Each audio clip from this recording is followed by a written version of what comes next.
This week, the Super Bowl took over San Francisco, not just the stadium, but the entire city, and I was right there in the middle of it. All week, there were events in every corner of the city. The Super Bowl fan experience, concerts, light shows, celebrities, even the world's largest tailgate. It was incredible to see one of the most beautiful and most misunderstood cities in America come alive with an energy that I almost never see. Even though the game itself was played an hour south in Santa Clara, center of the Super Bowl universe was in San Francisco this week. And through it all, the real question I kept asking myself was this: do you even need a ticket to the game to actually experience the Super Bowl? Let's find out. I started the weekend at a Bad Bunny lookalike contest at Tacolicious in the Mission District.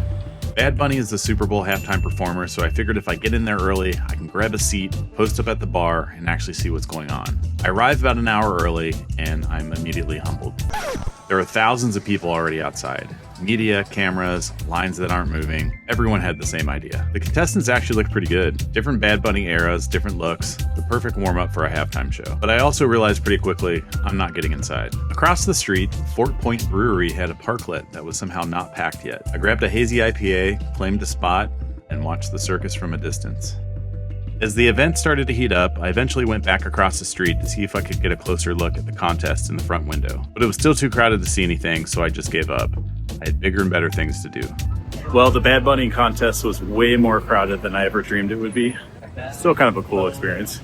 So I think I'm gonna head down Valencia Street and find a burrito and then head downtown. After that, I walked down Valencia Street to do the most San Francisco thing possible. I grabbed a good old Mission-style burrito at La Cumbra. La Cumbra claims to have invented the Mission-style burrito here, and we all know that Chipotle basically copied this exact format.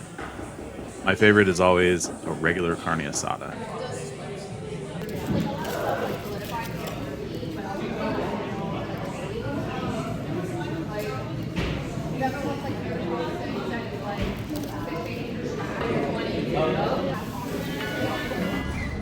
So next stop, I think I'm gonna hop on 16th Street BART, head downtown, see what kind of fun I can find down there. I resurfaced at Market Street downtown. The city felt alive. My first stop was the House of Shields. This was a speakeasy during Prohibition, and legend has it President Warren G. Harding died here having an illegal drink, and his corpse was smuggled back to the Palace Hotel through a secret tunnel under the street. From there, I wandered into the downtown First Thursday street party on 2nd Street in Soma. Austin Mills was spinning, and the streets were absolutely packed with young people and Super Bowl out-of-towners. Downtown is going off right now. Thousands of people everywhere. It's pretty crazy. Okay, now I'm heading down Market Street towards the Ferry Building, where there's some kind of a NFL light show projection thing on the face of the Ferry Building. And then also, SportsCenter has been filming live from Sue Bierman Park across from the Ferry Building. So I'm gonna see if I can go there and get in the background. I worked down here in the financial district for many years, and it's honestly one of my favorite places in San Francisco when it's alive, but it's been dead for so long because of the pandemic and because everybody works from home now. And it's so great to see it come back to life.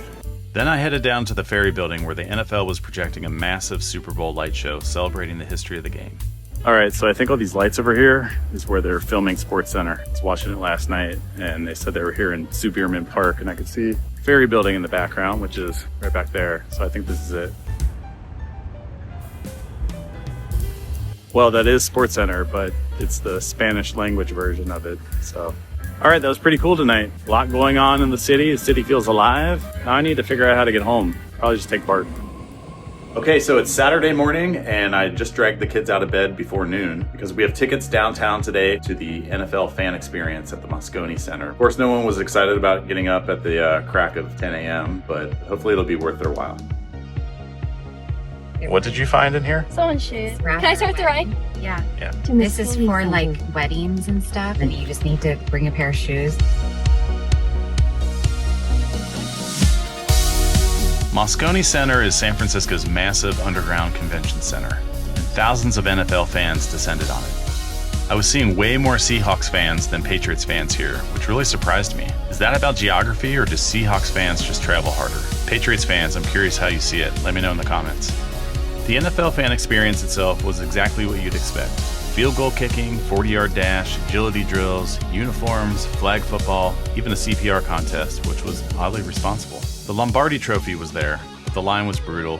Actually, long lines were the story of the day. There were some autograph signings too. I'm not really sure who this player was, but people were excited. Ironically, the thing my kids enjoyed the most was an old school payphone.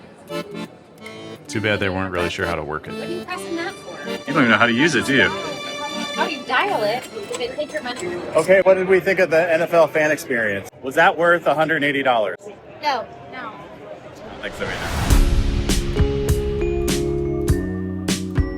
Afterwards, we grabbed Super Duper Burger on Market Street, which is always one of the most consistently good burgers in the city.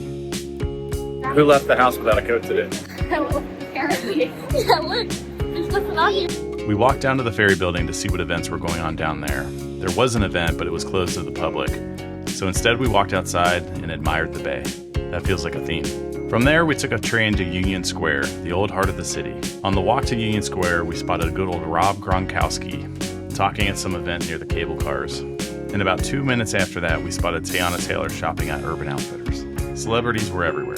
At Union Square, the city had more Super Bowl activities going on, including a wing eating contest just about to start. It was busy and fun. We were also getting tired. We're now in the safety of our Waymo. 52 minutes to get home. It's probably about 5 miles.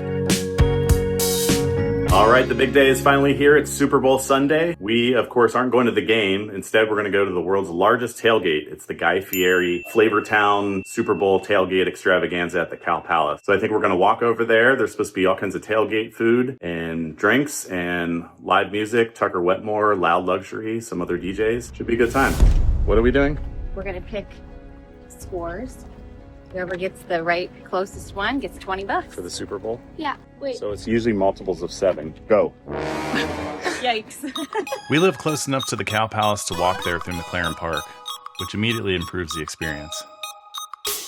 The Flavortown tailgate party was held in the parking lot of the Cal Palace, one of San Francisco's most iconic venues. We decided to spring for VIP tickets, unlimited diners, drive-ins, and dives food. Here's my ranking of the 6 best things we ate. Primetime American Kobe sliders, tomahawk beef tacos, chicken Guy tenders, Flavortown crab rangoon dumplings, Dungeness crab fondue garlic fries. And I think everyone's personal favorite was the Flavortown Nacho Rama. When the mayor of Flavortown arrived, the whole vibe of the party changed. I'll tell you what, it could be a better day in the Bay. Are you ready for the Super Bowl? What a good time! Guy Fieri showed up, did his thing, and honestly, he puts on a great event. And Eli Manning was there launching footballs into the audience. And of course, Gronkowski showed up too. Can't escape that guy. And the highlight of the day was a Tucker Wetmore concert. The event ramped up just in time right before kickoff. Perfect timing. Pretty sure this was Guy, Eli, Gronk, and the crew with an SFPD escort headed down to the stadium in Santa Clara. So we headed out after Tucker Wetmore played, but I think we're going to head back and have a nice relaxing Super Bowl at our house. Here comes that fog and it feels good. We headed home to watch the game from the comfort of our own couch. Quiet, peaceful, no lines, no chaos. And I can't help but think how different this week would have felt if the old stadium were still here in San Francisco.